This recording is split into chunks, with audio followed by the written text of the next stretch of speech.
네, 그럼 이제 현대소설에서 중요한 작품들 한번 보도록 하겠습니다. 사실 현대소설 같은 경우도 중요해요. 다 중요하죠. 그죠? 네, 근데 이 중에서는 이제 좀 주의 깊게 보셔야 되는 것이 이청준 작가는 지금 수특과 수완에서 둘 다 출제가 됐습니다. 그러다 보니까 여러분들이 조금 더 중요하게 보셔야 될 것 같고요. 특히나 이제 눈길 같은 경우는 이전에 출제가 됐었고, 그리고 이제 수완에 들어간 자서전들 쓰십시다 같은 경우는 처음 수록이 된 작품이라 아마 이제 선생님이 봤을 때는 이제 수완에 들어간 작품이 훨씬 더 중요할 것 같고요.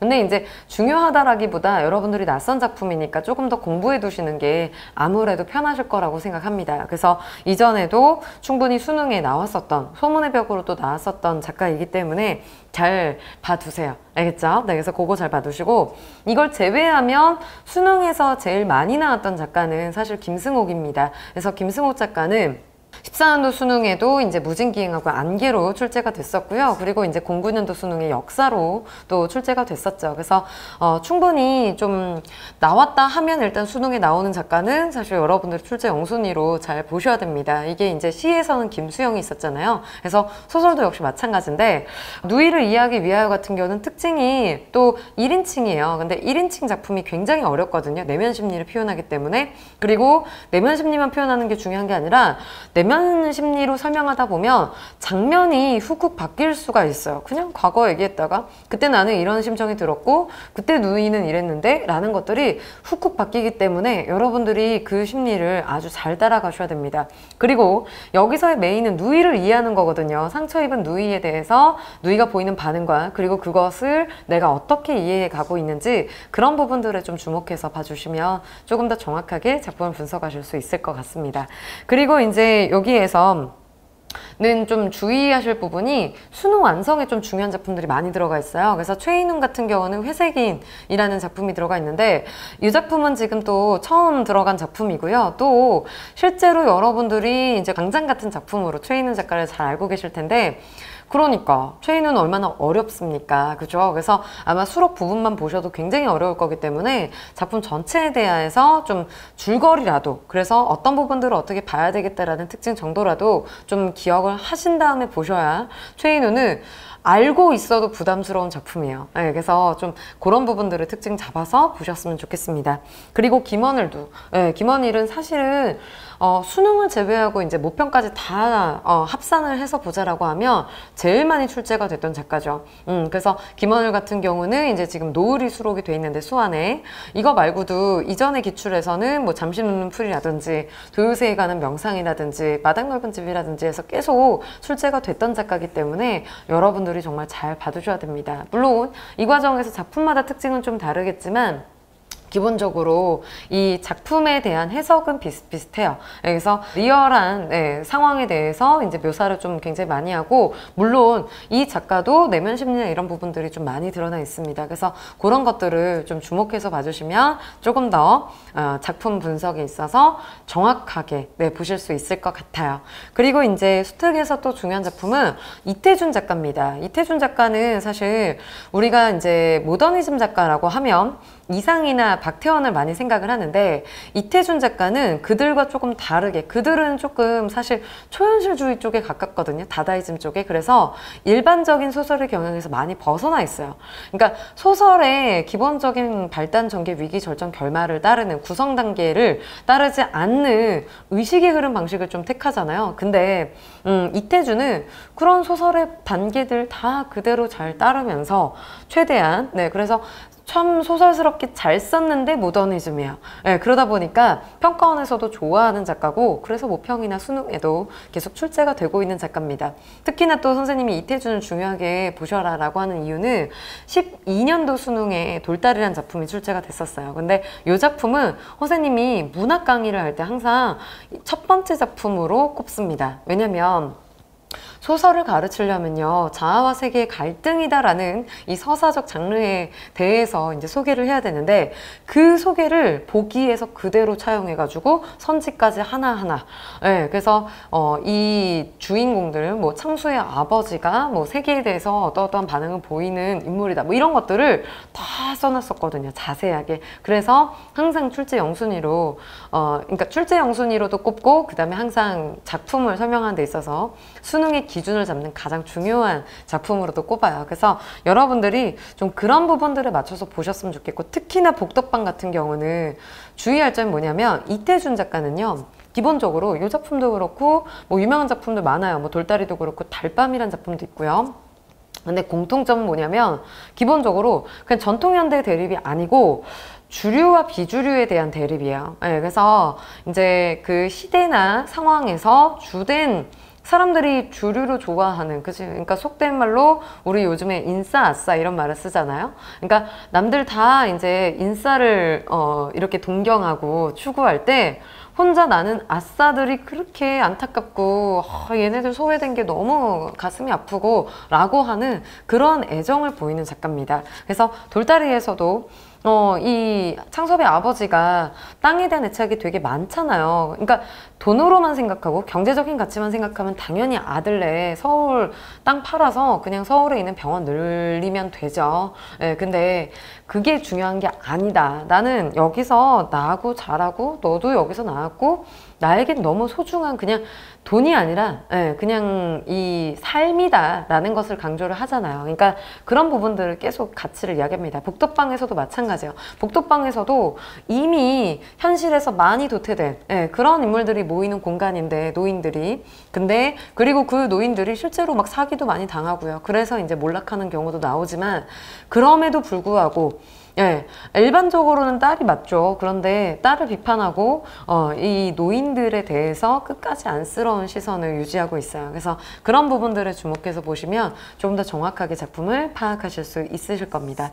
그리고 이제 나머지 작품들 중에서는 채만식은 김유정이랑 세트예요. 그래서 지금 김유정이랑 둘 다 나왔는데, 김유정은 해악을 대표적으로 보여주는 작가라고 보시면 되고, 채만식은 풍자를 대표적으로 보여주는 작가입니다. 그래서 둘의 차이점은요, 기본적으로 쉽게 생각하면, 선생님이 이제 골개미, 미의식에 대해서 설명하면 조금 더 길어지니까 조금 간단하게 이야기하자면, 있는 것의 입장에서 있어야 할 것을 거부하려는 상반이에요.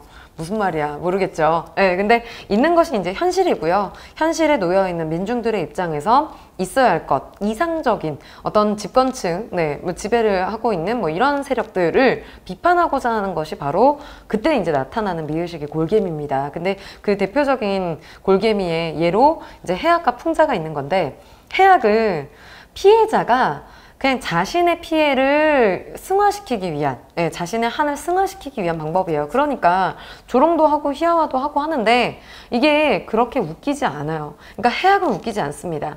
뭔가 슬퍼해야 되는 상황인데 슬퍼하지 않고 얘가 굉장히 이제 그 슬픔을 희화화시켜서 어떻게든 그걸 극복하려는 모습을 보일 때 그게 이제 해악이라고 보시면 되고요. 그 다음에 이제 풍자 같은 경우는 그게 가해자인 거예요. 그래서 가해자를 공격하는, 그래서 가해자를 희화화시키고 가해자를 이 조롱하는 모습을 보이는 건데, 그랬을 때 가해자에 대해서 직접적으로 공격할 수는 없거든요. 네, 너 싫어 라고 하면 어쨌건 지배층이니까 우리는 나약한 민중이고, 그래서 직접적인 공격을 오히려 받을 수 있는 상황이라서 간접적인 공격을 하는 거죠. 그 간접적인 공격이 바로 해악적인 방식입니다. 그렇기 때문에 풍자는 반드시 해악을 포함을 하죠. 그래서 채만식 같은 경우는 비판의 대상을 조롱하고 희화화하는 그런 모습으로 나타난다라고 생각하시면 좋을 것 같아요. 그래서 소망이란 작품 좀 잘 보셨으면 좋겠고요. 그 다음에 이제 박안서 같은 경우는 16년도 수능에 나왔는데, 사실은 나오기 전까지 정말 EBS에 많이 수록이 됐었고 항상 출제 영순위로 꼽히다가 결국에 출제가 됐었습니다. 그래서 사실은 수능까지는 조금 선생님 봤을 때는 아무래도 다른 작품들보다는 조금 확률이 낮을 것 같고요. 그렇다면 일단 구평에서는 좀 중요하게 보셔야 될 만한 작가예요. 그래서 박안서 작가도 되게 이제 특이한 지점이 40대 때 등단을 하셨어요. 근데 그러니까 되게 중요한 거야. 여러분들도 그죠? 정말 끝날 때까지 끝난 게 아닌 것이, 보통 작가들이 책을 몇 개를 낼 것 같아요. 보면 몇 권을 낼 것 같습니까? 아니 뭐 일생 동안 한 권만 발표하는 작가도 있을 수 있고요. 몇 권 안 낼 수도 있어요. 그죠? 뭐 10권 안쪽이어도 그래도 되게 많이 냈다라고 할 수 있는데, 박안서님 같은 경우는 이분이 이제 80세 다 돼서 돌아가셨는데 매년 하나 이상씩 발표를 하셔가지고 거의 40개 가까이 이렇게 또 작품 활동 하셨거든요. 그러니까 진짜 알 수 없는 겁니다. 그죠? 정말 늦은 시기도 없는 거고, 뭐 지금 시작해도 느린 게 절대 아니니까. 그러니까 구평도 아직 포기하지 마. 알겠지? 네, 중요하다 싶은 거 이거 다 보셔야 돼요. 근데 박안서 작가는 이제 특징이 뭐냐면 여성 작가의 특징은 아주 잘 보여줘요. 그래서 내면 심리에 굉장히 탁월한 감성을 좀 많이 보여주기 때문에 근데 주의할 점은 그렇기 때문에 어렵습니다. 네, 특히 여성 작가들 같은 경우 내면 심리를 또 이렇게 강조한 작가들 같은 경우는 그러니까 상황이 어떻든지 간에 내 마음이 중요해요. 밖이 아무리 슬픈 상황이어도 나는 즐거울 수 있고 밖이 아무리 행복한 모습이어도 나는 근데 우울해졌어 라고 할 수 있어. 네, 그래서 작품 전체에 대한 사실은 특징보다 박안서님의 작품 같은 경우는 수록된 부분에서 그래서 서술자가 어떤 심정을 갖고 있는가 상황에 대해서 어떻게 인식하고 있는가 여기에 주목해서 보셔야 됩니다. 알겠죠? 절대 외울 생각 하지 마세요. 알겠지? 그래서 그 부분을 좀 잘 보셨으면 좋겠고 특히 나의 가장 나종 지닌 것 같은 경우는 특히나 그런 부분들이 더 많이 강조되어 있습니다.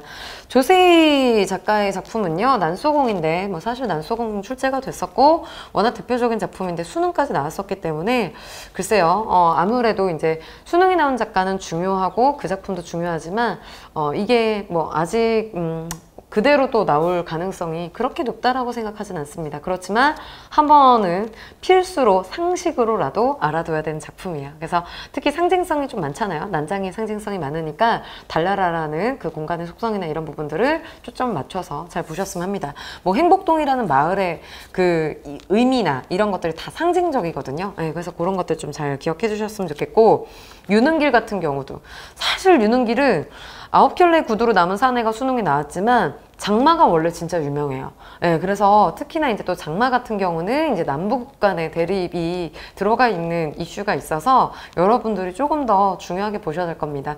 특히 이제 남북을 이념 대립으로 그려내면 절대 수능에 못 나와요.